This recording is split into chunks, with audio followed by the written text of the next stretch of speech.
Saksakalyan gunarnavasya Vande Guru Sri Charanarvindam.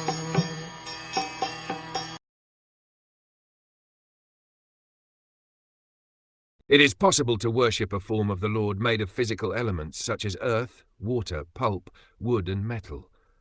In the forest one can make a form with no more than earth and water and worship him according to the above principles. A devotee who has full control over his self should be very sober and peaceful and must be satisfied simply with eating whatever fruits and vegetables are available in the forest. It is essential for a devotee to worship the form of the Lord, and not only meditate upon the form of the Lord within his mind with the chanting of the mantra given by the spiritual master. The worship of the form must be present. The impersonalist takes unnecessary trouble to meditate upon or worship something impersonal, and the path is very precarious.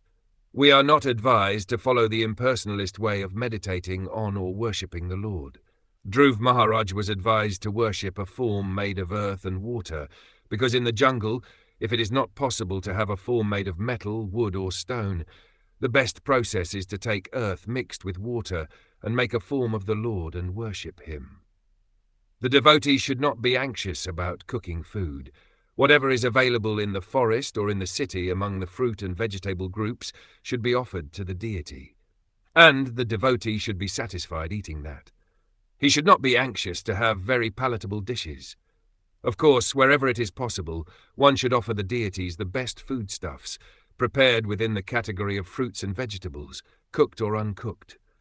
The important factor is that the devotee should be regulated. That is one of the good qualifications of a devotee. He should not hanker to satisfy the tongue with a particular kind of foodstuff. He should be satisfied to eat whatever prasada is available by the grace of the Lord.